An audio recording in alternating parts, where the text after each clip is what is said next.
देना है। और सेम चीज ऑनलाइन ऑर्डर पे भी होता है कि ऑनलाइन ऑर्डर करना है तो हम कितने भी कार्ट में ऐड करते जाते हैं और फिर उसको मतलब कि परचेज करेंगे, कोई दिक्कत नहीं है। नहीं नहीं, पैसे आपके ही जा रहे हैं। ये आपको महसूस होना कि अब तो आपके अकाउंट से पैसा गया।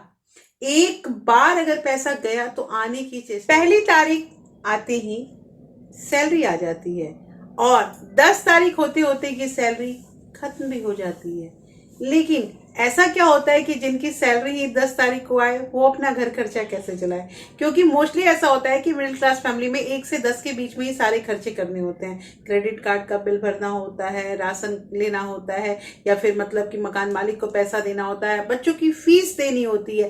तरह तरह के जो खर्चे होते हैं ना, ये 1 से 10 के बीच में होता है। लेकिन जिनकी सैलरी ही 10 तारीख के बाद आती है वो अपना घर कैसे मैनेज करते हैं?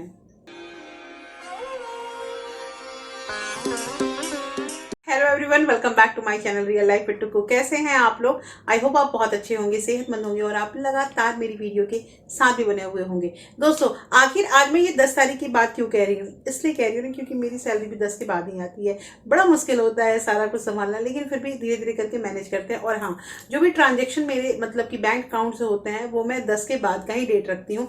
10 के बाद का क्योंकि फिक्स नहीं है कि 10 को आएगी, 11 को आएगी कि 12 को आएगी। इसलिए मेरा जो ट्रांजेक्शन होता है वो 15 के बाद ही जो भी डिडक्शन होता है वो होता है। तो कहना यहाँ पे ये है दोस्तों कि ये बहुत बड़ा मतलब कि एक हम मिडिल क्लास फैमिली के लिए ना, हम हर महीने जो है ना, हर महीने वेट करते हैं सैलरी का। मैं भी करती हूँ क्योंकि सैलरी पे हमारा बहुत कुछ डिपेंड करता है। हमारा बहुत कुछ डिपेंड करता है, मतलब अगर हमें सेविंग करनी है, अगर बच्चों की फीस देनी है, अगर दूध वाले को पैसा देना है, या फिर मतलब कुछ भी ग्रॉसरी वगैरह खरीदना है, तो हम कहते हैं ना सैलरी आएगी तो देखते हैं। लेकिन सैलरी को सेग्रीगेट करना अक्सर अक्सर अक्सर मैंने अपने वीडियो में बताया आप लोगों को, तो वो काम तो आप लोगों को करना ही है। आज की जो वीडियो है, इस वीडियो में आप लोगों को बताऊंगी कि औरतें जो महिलाएं होती हैं वो, मैं यही कहूंगी ना कि मनी मैनेजमेंट जो होता है ना, मनी मैनेजमेंट पुरुषों से महिलाएं ज्यादा अच्छा करती है। अब देखिए, ये क्वेश्चन पे ना, ये हो सकता है कि मेरे वीडियो पे बहुत सारे कमेंट आने वाले हैं कि आप गलत कह रही हैं, तो महिलाएं ज्यादा फिजूल खर्च करती हैं, महिलाओं को नहीं समझ है, ऐसे ऐसे करके क्वेश्चन आएंगे। लेकिन पता है, मैं एक बात बताऊं, ये सारी बातें सही है, लेकिन फिर भी औरतें कुछ मामले में कुछ जगह पे बहुत सही होती हैं। और ऐसा होता है ना कि घर में आप देखना कि जहां बचत करना होगा ना, वहां सबसे आगे अगर कोई खड़ा होगा तो वो औरतें हैं। उस घर की औरतें जो हैं वो समझती हैं कि हमें कैसे कैसे कहाँ कहाँ बचाना है, और वो पुरुषों से ज्यादा अच्छा बचत कर लेती है।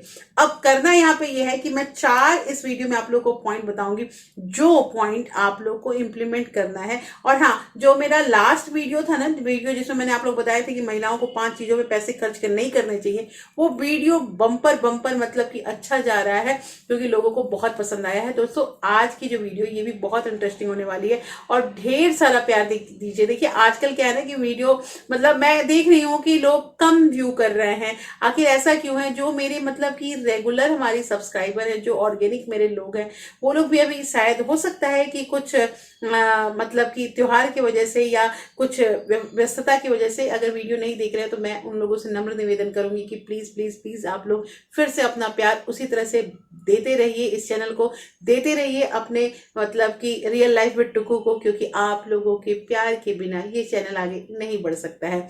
और हाँ, जो लोग नए हैं इस वीडियो पे, उनसे एक नम्र निवेदन है कि वीडियो को मतलब लाइक कीजिए और चैनल को सब्सक्राइब कर लीजिए, क्योंकि इस चैनल पे इस मतलब कि आप लोगों के ये पैसे संबंधी या फिर घरेलू जो भी हमारे टॉक होते हैं, उसी पे वीडियो बनते हैं। और ये वीडियो जो है ना, ये ढेर ढेर ढेर इसको प्यार दीजिएगा। तो दोस्तों, वीडियो स्टार्ट करते हैं। हाँ, तो सबसे पहली चीज हम मतलब कि राशन के सामान, किराने के सामान से बात करेंगे, क्योंकि देखिए ऐसा होता है ना कि इसके बिना हमारा घर नहीं चल सकता, और ये जो खर्चा है ना, ये हर मंथ का है।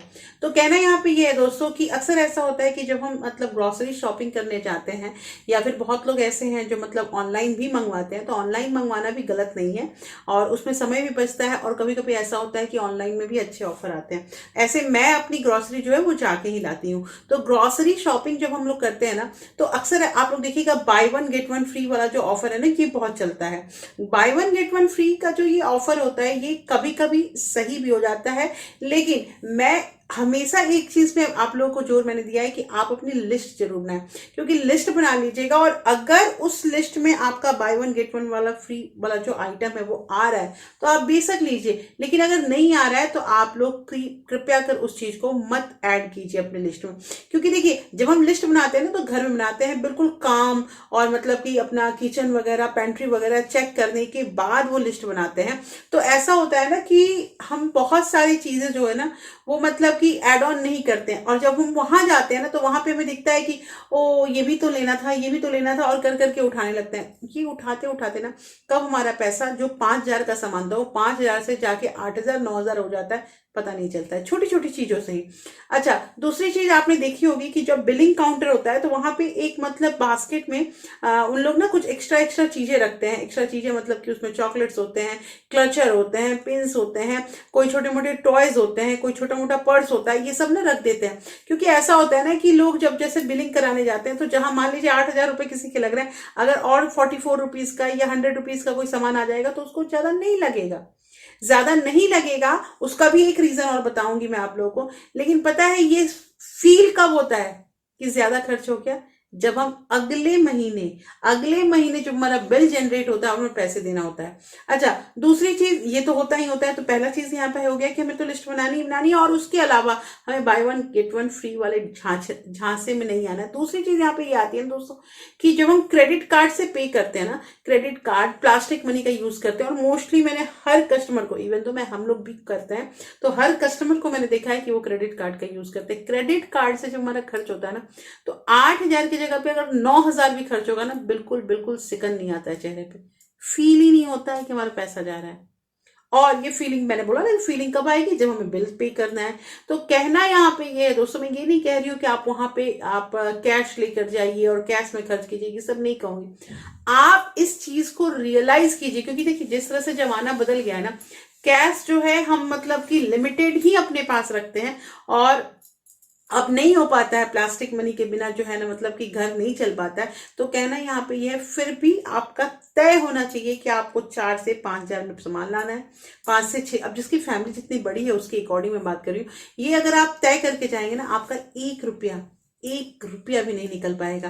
और इस चीज को आप लोग को इम्प्लीमेंट करना है, ध्यान देना है। और सेम चीज ऑनलाइन ऑर्डर पे भी होता है कि ऑनलाइन ऑर्डर करना है तो हम कितने भी कार्ट में ऐड करते जाते हैं, और फिर उसको मतलब कि परचेज करेंगे, कोई दिक्कत नहीं है। नहीं नहीं, पैसे आपके ही जा रहे हैं, ये आपको महसूस होना कि अब तो आपके अकाउंट से पैसा गया। एक बार अगर पैसा गया तो आने की चेष्टा उसका मतलब करना ही हमें छोड़ देना है, वो पैसे नहीं आएंगे, इसलिए सोच समझ के पैसे खर्च करने हैं। तीसरी चीज जो अभी सारे सारे जो पेरेंट है ना, इसी चीज में परेशान है। कुछ लोगों को अपना स्कूल, बच्चों का स्कूल चेंज करना है, कुछ लोगों को नया ट्यूशन लगाना है, कुछ लोगों को स्कूल यूनिफॉर्म खरीदना है, बुक्स खरीदना है, बैग खरीदने हैं, लंच बॉक्स, बॉटल, तरह तरह की चीजें है ना, नए नए मतलब कि बच्चों के लिए खरीदने हैं। ऐसा होता है ना दोस्तों कि यहाँ पे मैं एक चीज बताऊंगी आप लोगों को कि जब भी हम परचेजिंग करते हैं, जो मैंने बोला ना कि जेब से अगर एक बार पैसा चला गया तो आप पहले ये देखिए कि आपके लिए आवश्यक चीज क्या है। देखिए, अगर मान लीजिए बुक्स बुक्स खरीदना तो बहुत जरूरी है, क्योंकि वो अप्रैल से हमारा जब बच्चों की पढ़ाई स्टार्ट हो जाएगी तो हम बुक से मतलब कमी तो नहीं कर सकते ना कि चलो ठीक है 5-10 दिन बाद खरीदते हैं, 1 महीना बाद खरीदते हैं, लॉस बच्चे का होता है। तो हम बुक जो है वो तो खरीदेंगे ही खरीदेंगे। ड्रेसेस की बात जहां तक आती है, तो मान लीजिए अगर ड्रेसेस या शूज जो है वो मतलब आपको नए लेने हैं, मतलब कि अब पुराने वाले जो उस कंडीशन में नहीं है, तो कोशिश कीजिए कि अप्रैल में अगर बुक्स ले रहे हैं ना तो मई में हम वो चीज लेंगे। और शूज के लिए तो मैं यही कहूंगी कि मई में भी शूज ना लेकर, और शूज जो है वो जुलाई में मतलब जून के लास्ट में लीजिए, क्योंकि 1 महीना जो है ना ये आपका समर वेकेशन वगैरह होता है। 1 महीना कहाँ, 1.5 महीना हो जाता है, 20 मई से ही बच्चों की छुट्टियां हो जाती है इधर। आप लोग की तरफ कैसा होता है छुट्टी का, मतलब क्या टाइमिंग है, मुझे कमेंट करके जरूर बताइएगा। तो जब ऐसा है तो आप जुलाई में लीजिए, जुलाई में शूज लीजिए। और ऐसे करके अगर हम मतलब कि, अगर मेरा कहने का मतलब यही है ना कि अगर हम हर मंथ में कुछ ना कुछ अगर ना प्लान कर लेना कि हमें इस मंथ में ये चीज लेना है, तो थोड़ा सा हमारे ऊपर बोझ जो है वो कम आएगा। एक ही बार अगर हम अपने ऊपर बर्डन ले लेंगे ना, ये भी करना है, ये भी करना है, ये भी करना है, तो हम बहुत परेशान हो जाएंगे, हो नहीं पाएगा। और फिर लास्ट में क्या होगा? लास्ट में यही होगा कि हम ऊबने लगेंगे, हम ये कहेंगे कि हमारे पैसे नहीं बच रहे हैं। लास्ट का पॉइंट जो सबसे सबसे इम्पोर्टेंट चीज़ है वो ये है कि अनुशासन। अगर अनुशासन से हम किसी काम को करते हैं, हम अगर पैसे अपने अनुशासन से बचाते हैं ना, तो दोस्तों हमारे पैसे अच्छे ढंग से और ज़्यादा बचते हैं। अब देखिए, कहना यहाँ पे ये है कि इस मंथ हमने पैसे बचा लिए, ठीक है ना, इस मंथ बचा लिए, चलो ठीक है, हमारे अकाउंट में 2,000 रुपये आ गए। अगले मंथ में हमने क्या किया कि हमें कुछ ऐसा खरीदना पड़ गया कि ये तो 2,000 बचाए हुए हैं, ये भी हमारे 2,000 रुपये जो है वहां पे खर्च हो गए। बचा क्या, फिर से तो हमारा लेवल जो है वो जीरो ही आ गया है। कहना यहाँ पे ये है दोस्तों कि पैसे अगर बचा रहे हैं ना, तो एक डिसिप्लिन रखना बहुत जरूरी है कि हमारा 2,000 रुपया अगर पर मंथ जा रहा है, तो 2,000 रुपया हर हर मंथ हमें जमा करना ही करना है। हो सकता है कि ये अकाउंट की अगर बात मैं सेविंग अकाउंट की करूँ तो वहां नहीं हो पाता है, मन पे है ना, इस बार चलो बचा लेते हैं, 4,000 रुपये बच रहे हैं, ठीक है, 2,000 नहीं बच रहे कोई बात नहीं, तो और वो 4,000 की जरूरत पड़ी हम निकाल रहे हैं, ये नहीं करना है। करना आपको ये है कि आप एक आरडी अकाउंट बनाइए अपने बैंक में। आपको किसी भी तरह का कोई भी मतलब जोखिम नहीं लेना है, आपको कोई भी तरह का रिस्क नहीं लेना। औरतें रिस्क नहीं लेती हैं, औरतें कम कमा लेंगी, कम बचा लेंगी, वो उन्हें मंजूर है, लेकिन वो रिस्क लेने में ना सबसे पीछे होती है। रिस्क कौन लेता है? रिस्क जेंट्स लेते हैं। तो कहना यहाँ पे ये है कि रिस्क लेना, मैं तो यही कहूंगी कि इतने मेहनत से बचाए हुए पैसे में रिस्क लेना भी नहीं चाहिए। तो आप एक बार आरडी खोलिए, और मतलब आरडी खोलिए या एसआईपी खोलिए, और उस पैसे को जमा करते रहिए। उस पैसे को भूल जाइए कि आपने उस पैसे को मतलब रखा है, कुछ पैसे आप इन्वेस्ट कर रहे हैं, कुछ जमा कर रहे हैं। और जब वो अमाउंट आपका एक बिगर अमाउंट बन जाएगा ना, तो उस अमाउंट की एक एफडी कीजिए। देखिए, ये मैं बहुत मतलब गुड़ मंत्र बता रही हूँ आप लोगों को, इसको इम्प्लीमेंट कीजिए और उसके बाद बोलिए ना। देखिए, ये मतलब बहुत टफ चीज़ नहीं है, ये हर औरत कर सकती है, हर घर में रहने वाली औरत इस चीज़ को कर सकती है। एक बार आजमाइए और फिर मुझे कमेंट करके बताइएगा। और हाँ, कमेंट करके मुझे ये भी बताइएगा कि आप इस वीडियो को कहाँ से देख रहे हैं। और मैंने जो स्टार्टिंग में ही बोला था कि बहुत बहुत बहुत प्यार की ज़रूरत है इस वीडियो को, इस चैनल को, तो अपना प्यार हमेशा ऐसे ही बरकरार रखिएगा। तो फिर मैं मिलती हूँ ऐसे ही इंटरेस्टिंग वीडियो के साथ, तब तक अपना प्यार और सपोर्ट ऐसे ही बरकरार रखिएगा। Thank you, thanks for watching.